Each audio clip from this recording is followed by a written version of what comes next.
Waalaikumsalam warahmatullahi wabarakatuh. Mhm. Yus, begitu, apa khabar? Alhamdulillah. Alhamdulillah, Ustazah. Sihat Ustazah. Kita Tek. Alhamdulillah, tajuknya amboi.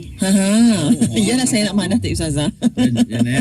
Saya Mungkin- nak bagu tu. mungkin- Amboi. Mungkin skopnya besar kali Ustazah. Silakan Ustazah. Terima kasih Yus dan Lin. Bismillahirrahmanirrahim. Assalamualaikum warahmatullahi wabarakatuh. Pertama-tamanya kita bersyukur kepada Allah SWT. Kita masih diberi kesempatan oleh Allah untuk menikmati keindahan dan ciptaan Allah ini sendiri. Dan tajuklah yang kita beri untuk kita kongsikan pada pagi ini. Pertamanya saya sandarkan kepada diri saya, dan mudah-mudahan ada kebaikan manfaatnya untuk sidang pendengar yang bersama dengan kita pagi Tok Yus dan Lino, insyaAllah. Tajuknya amat menarik, rasanya berlaku dalam lingkungan kehidupan kita seharian bila kita bercakap tentang maksiat.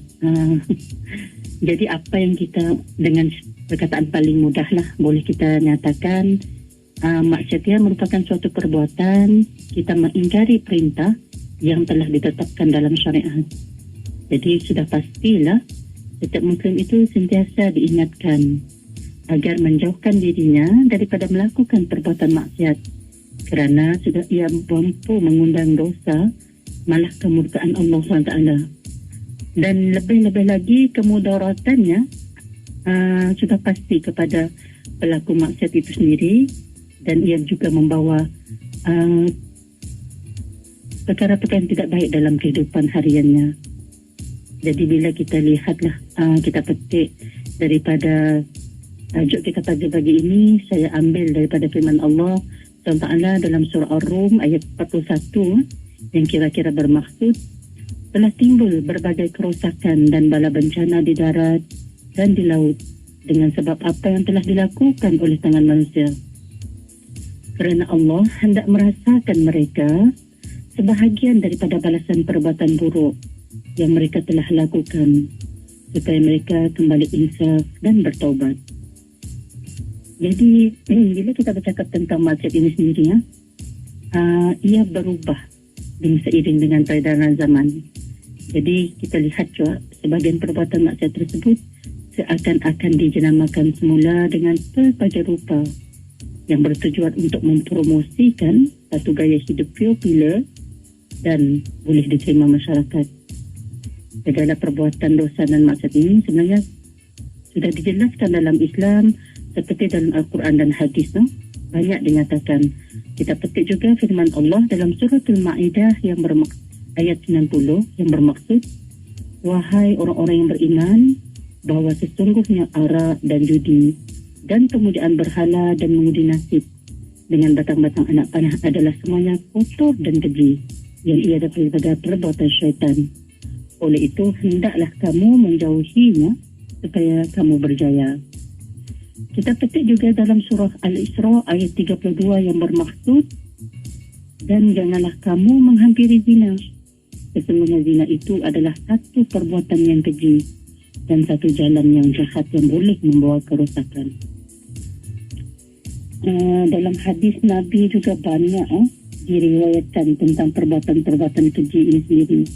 Seperti dalam riwayat Ibnu Majah, tidaklah muncul perbuatan keji iaitu zina pada suatu kaum hingga mereka melakukannya secara terus terang, kecuali Allah akan menimpakan kepada mereka wabak dan pelbagai penyakit yang belum pernah menimpa kepada orang-orang sebelum mereka.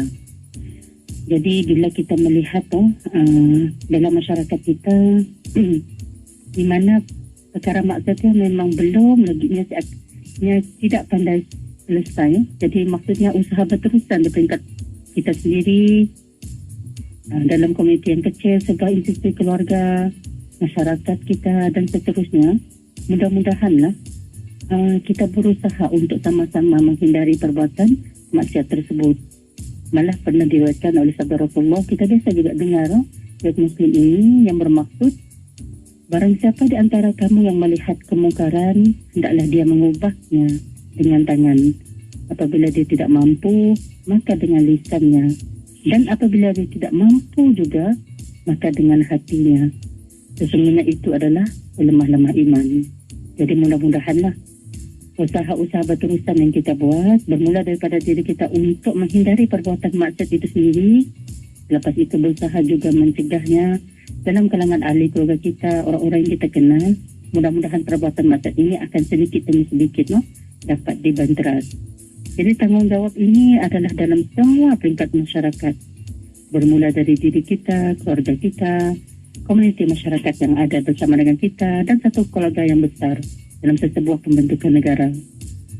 Jadi kita melihat bagaimana sebenarnya perasaan takut atas kemurkaan Allah, atas balasan Allah dalam kita melakukan perbuatan maksiat itu boleh menjadikan kita berkeinginan untuk menghindari perbuatan daripada melakukan maksiat. Kita petik juga dalam firman Allah surah An-Nur ayat 63, janganlah kamu jadikan seruan atau panggilan Rasulullah di antara kamu seperti seruan atau panggilan sesama kamu. Sesungguhnya Allah mengetahui orang-orang di antara kamu yang menarik diri keluar daripada majlis Nabi secara berselindung dan bersembunyi. Oleh itu, hendaklah mereka yang mengingkari perintah Allah beringat serta berjaga-jaga. Jangan mereka ditimpa bala bencana atau ditimpa azab neraka, azab siksa yang tidak terkira sakitnya. Itu sebagai kesimpulanlah. Mudah-mudahan dengan perkongsian kita pada pagi ini, kita sentiasa berusaha untuk melakukan amalan kebaikan, meskipun sedikit, berterusan dan beristiqamah.